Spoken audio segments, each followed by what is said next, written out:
From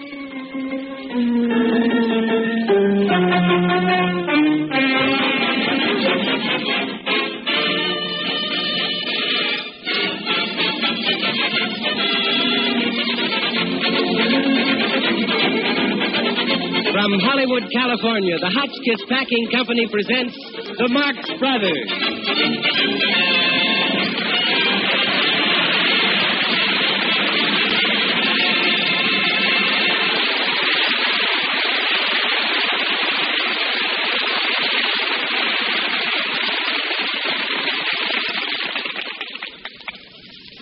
Good evening, ladies and gentlemen. This is Groucho Marx speaking, and already it's not such a good evening. Tonight, Chico and myself, with the help of that grand musical director, Raymond Page, bring you a slice of life in that crazy world they call Hollywood. As we drop into your home every Friday night, we're going to try to show you the unsung heroes of the motion picture business, the Hollywood agents. Those theatrical representatives who get jobs for actors and actresses in the movie studios.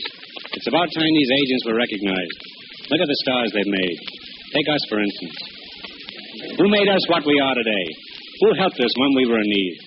Who loaned us money when we didn't have a dime? The Western Loan Company. Have one of our bonded representatives call at your house next Monday night and take your house away while you're having dinner. So on with the show and let the jokes have no age limit. And while Ray Page sets the scene, we'll get the theatrical office ready for our new business as Hollywood agents, where everything is 10% off, including the agents.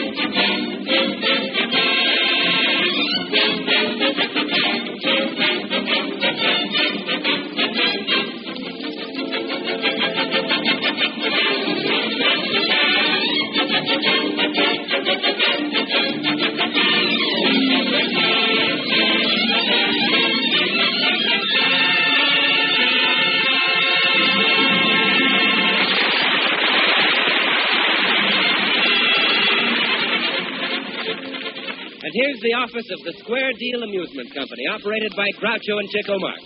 Representatives of talent for the screen, sellers of sensational stars. Also headquarters for slot machines, pinball games, turkey raffles, and marked cards. Here they are, Chico and Groucho.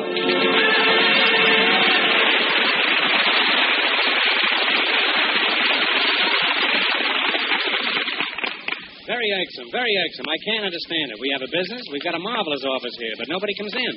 I wonder why they stay away. Chico, did you put up that sign on the door? Yeah, but I couldn't find a sign that said Marx. The nearest thing I could get was a sign that said Mumps. Fine office. Where's my secretary? Out to lunch. What time did she leave? October. If she's not back by next March, I'll give her 2 weeks' notice. A fine office, or did I say that? Chico, why don't you go out and drum up some business? I would, only I don't know what business we're in. Why, we're Hollywood agents. We get people jobs and pictures. Do we? Don't change the subject. But why do we want to get people jobs and pictures? Well, we get 10% of their salaries. Don't we have to do anything for the money? No, we're agents. I know, but what do we do? Nothing. We're agents. Say, I've been an agent for years. Of course, you should be great as a picture agent. You've never been able to get yourself a job in pictures. Well, I nearly got a job one time. Yeah, in a picture called The Human Race. Yeah, what happened? Oh, they said I wasn't the type. Well, then you certainly make a fine agent. All right. But where do you get at these people you put into pictures? How do you find actors? Just carry a roast beef sandwich down the street and sign up anybody who snaps at it. Now go out and sign up some stars. Say, I got a great idea. I'll get a Jean Hollow up to the office and sign her up. Wait a minute. Jean Hollow has an agent. Yeah, but it'll be a lot of fun getting her up in the office.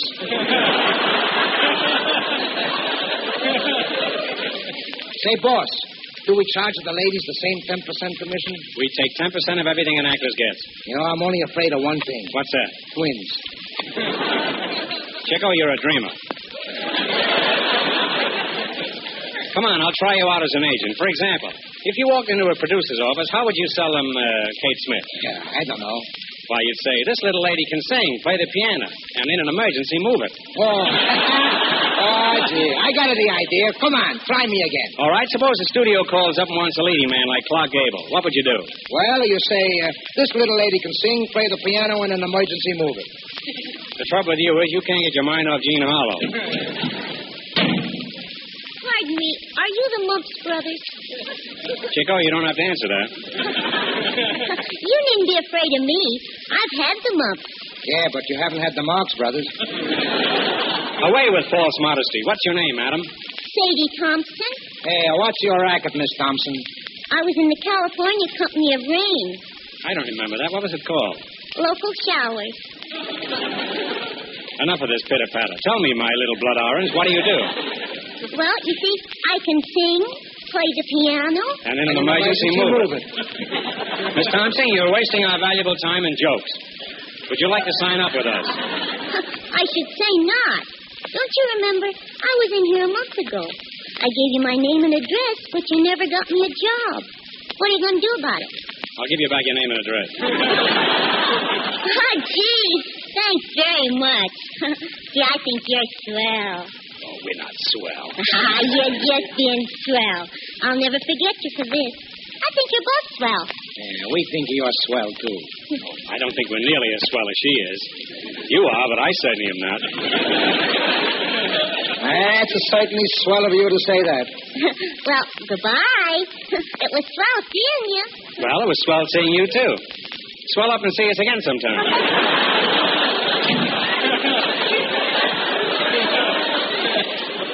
This is a fine location. With the type of people we're getting here, our main entrance must be on an alley. Hello, fellas. An actor who does my nose deceive me. Say, this guy looks a swell, too. No, that's not swell. It's the past tense, swollen. My name is Cookie Johnson. Oh, another piano move, or is it just a piano? What do you do for a living, if you call that living? Why, I'm a radio comedian. Oh, a radio comic, eh? Well, you came to the right place. There's going to be fireworks around here, and we'll need a punk like you. Are you the man who gets people jobs in pictures? No, I'm a Hollywood agent, but this is no time for the truth. Tell me, why do you want to leave the radio to go into pictures? Well, pictures is high class. Yes, isn't they? Oh, you like that, eh? No. Who's that? Oh, this is my partner, Chico Marx. Any relation to Laundry Marx?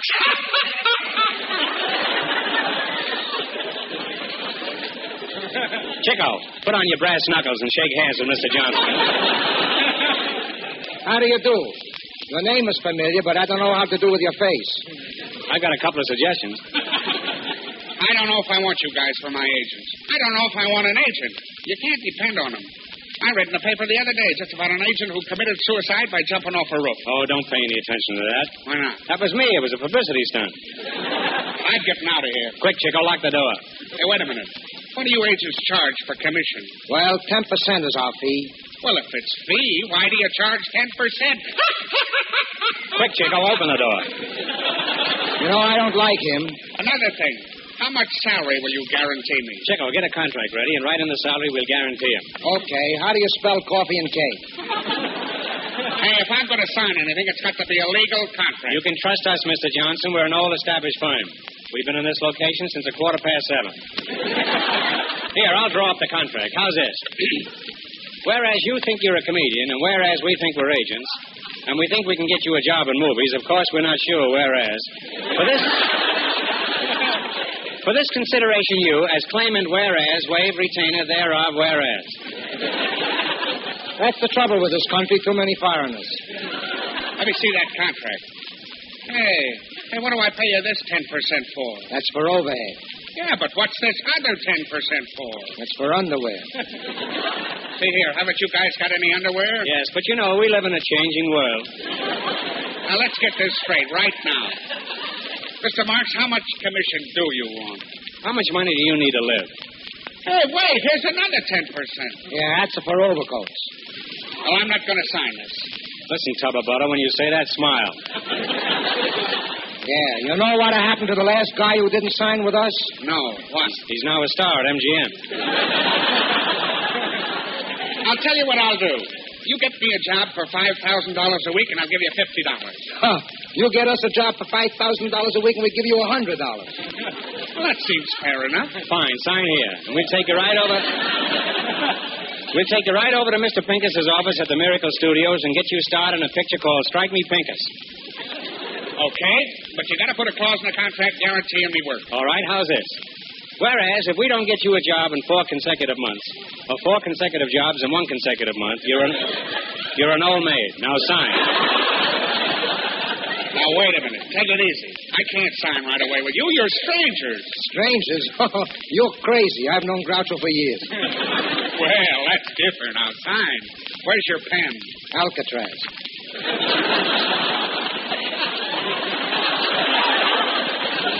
He doesn't, not your home. The pen he means. Here you are. Thanks. Wait, there's no pen point in the pen. That doesn't matter. I can't write. Then we're even. We can't read.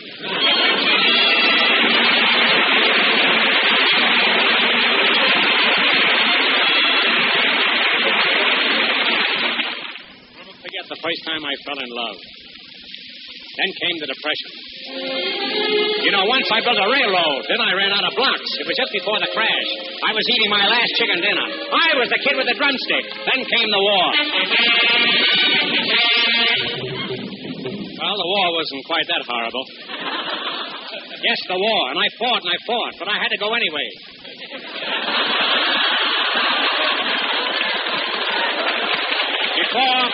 Before I knew it, I was in the thick of battle, and then we ran out of ammunition. All we have is some peas, so we shelled them.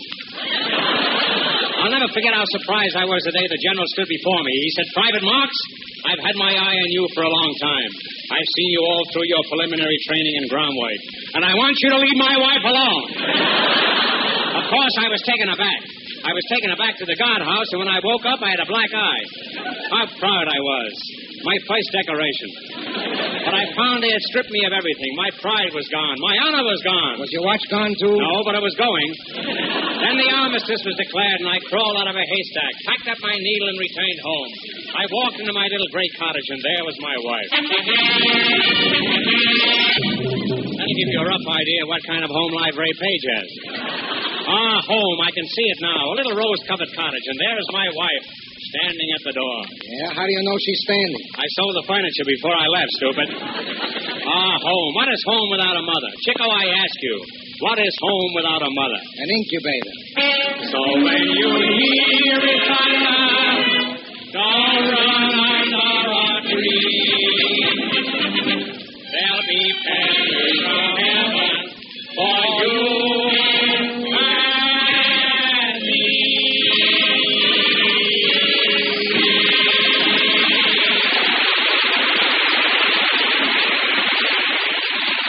Thank you, ladies and gentlemen. That was Miss Hollis Short, Chico, and myself, rendering one voice in 2 counterfeit choruses of Pennies from Heaven, accompanied by Raymond Page at the mighty cash register. And now, in all fairness to our real singing star, I think Miss Hollis Short should have an opportunity of winning your approval. Chico, take over. Look, everybody, listen. All of you people at the banquet tonight are in the picture business. You're always looking for new talent, and yet right here under your nose is a great singer. Come on, give her a break and listen to her. And I tell you what I'm going to do. I'm going to help her Raymond Page direct, and I show you how I would present her. First we start.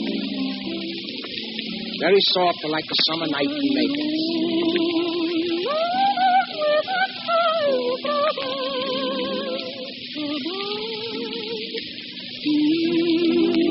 And then suddenly we hear the fountains in the garden.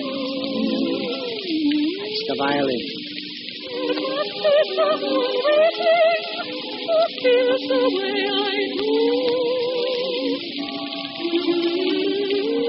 Then the nightingale joins with you. That's the flute.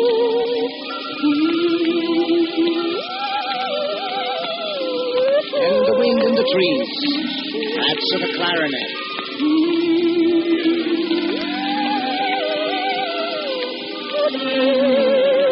Cellos at the scene.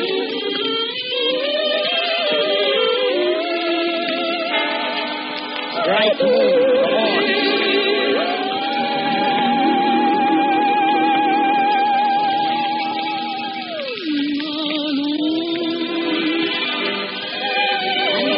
the horns.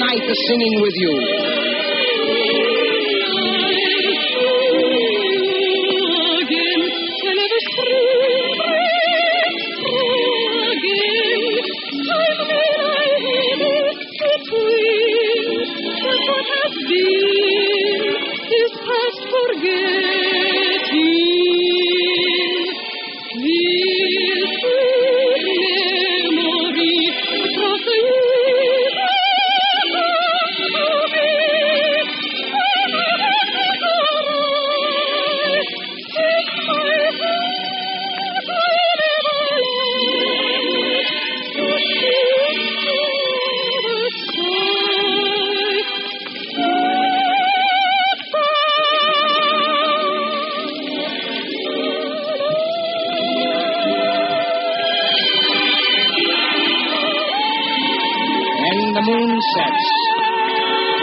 This is Groucho Marx, hoping that you like the program.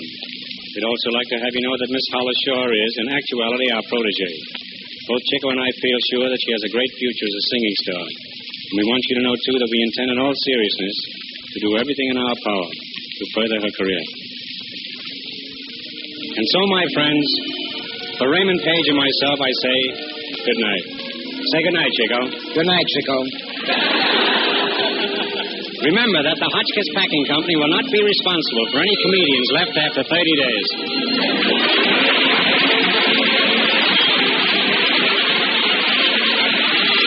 This is the Columbia Broadcasting System.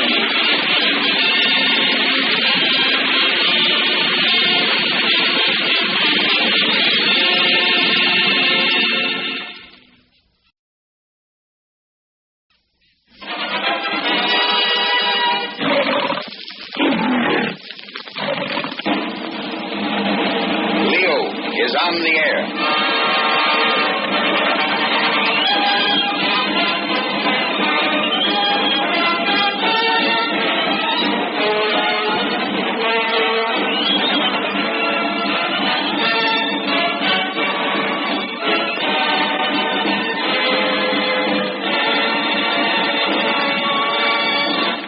Metro-Goldwyn-Mayer presents hilarious highlights from and about the picture, A Day at the Races. Music. Romance. I'm crazy about you. And I love you so, sweetheart. Comedy. Henry, who was that lady I seen you with last night? Brother, that wasn't no lady. That was my wife. Time. Marxes on.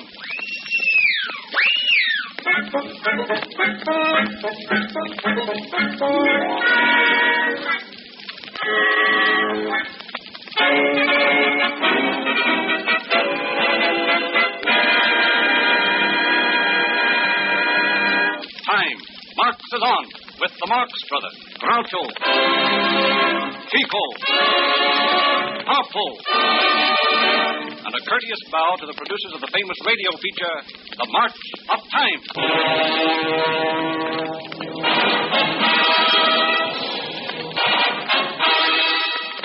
Into the news swim last week with a resounding splash popped one Hugo Z. Hackenbush, small-town quack, who recently nabbed the #1 medical chair of the famed Standish Sanitarium.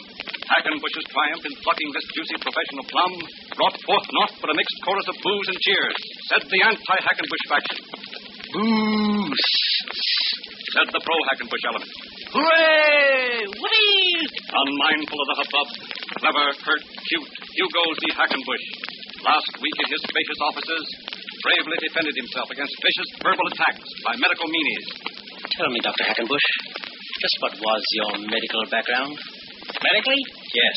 Well, at the age of 15, I got a job in a drugstore filling prescriptions. Don't you have to be 21 to fill prescriptions? Well, that's for grown-ups. I just fill them for children. No, Doctor. I mean, where did you get your experience as a physician? Well, to begin with, I took 4 years at Vassar. Vassar? But that's a girls' college. I found that out the 3rd year. I'd have been there yet, but I went out for the swimming team. The doctor seems reluctant to discuss his medical experiences. Well, medically, my experiences have been most unexciting. Except during the flu epidemic. And what happened? I got the flu. Time. Marx is on.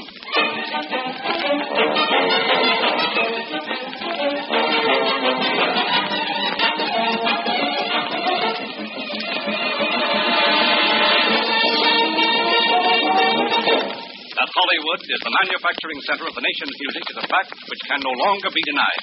The birth of radio broke the back of the phonograph record industry, then the chief revenue source of the Sharps and Flat Brigade. When Hollywood found its voice, it set the cue for the first strains of the swan song of Tin Pan Alley. Songwriters suddenly awakened to one cold fact: go Hollywood or go broke. Go over the Rockies to California or over the hill to the poorhouse. So, to the music-making motion picture mecca marched the Do-Re-Mi-Fa-Sol-La-Ti-Do boys, the Gershwins, the Whitemans, the Berlins, the Porters, to turn out such hit musicals as Born to Dance, the Great Ziegfeld, and Broadway Melody. Hollywood now supplies America with 90% of the total volume of song hits. No secret is the fact that funny man Harpo Marx has never in his celebrated stage and screen career uttered a solitary word for public consumption. In nary a syllable has he spake. Proof indeed that silent indeed is indeed golden. Last week, however, came the millennium, as Harpo broke a tradition of years and agreed to speak over the radio. A thrilled audience sat tense and nervous as Harpo and his interviewer approached the microphone in the studios of XKVYR-VTD. In the control room, a red light flashed. History in the making. Harpo on the air. Mr. Marx, this is a great occasion for me. Never in your career have you uttered one word from stage or screen. And just think now, I, who all the boys used to call Stinky, am to be the first person to interview you. First, I'd like you to tell our great unseen audience something about your new picture, A Day at the Races. We're waiting, Mr. Marx.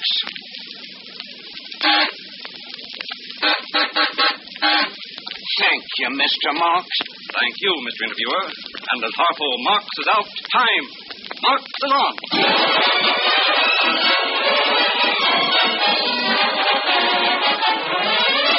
Throughout American key cities during the coming fortnight, loud hosannas will greet the initial showing of A Day at the Races. Thrilled audiences will chuckle with glee. At the superb comedy of the Brothers Marx, applaud enthusiastically the singing of Alan Jones, whistle in amazement at lavish production numbers, as patrons sated with entertainment emerged from a famous Hollywood theater after witnessing a preview of the Marx Brothers' opus. They were the subjects of radio's newest broadcasting stunt, the roving reporter with the lapel microphone.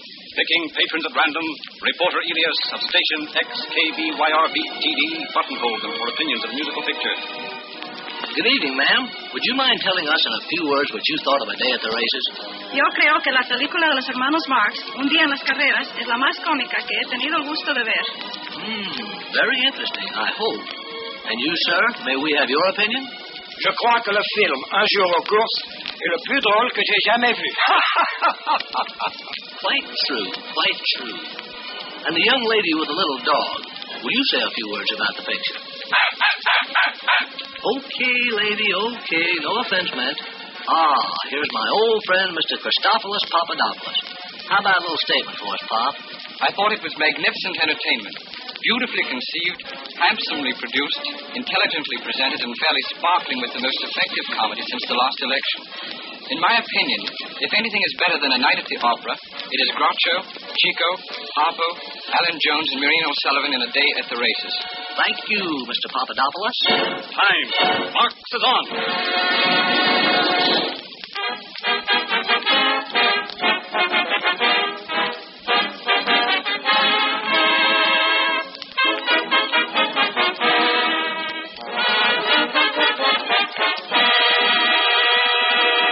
On this program, in addition to the gnashing of the teeth of the producers of the justly famous March of Time, you have heard the Marx Brothers, Groucho, Chico, Harpo, and the music of the Metro-Goldwyn-Mayer Orchestra under the direction of Franz Watson. All got children got money.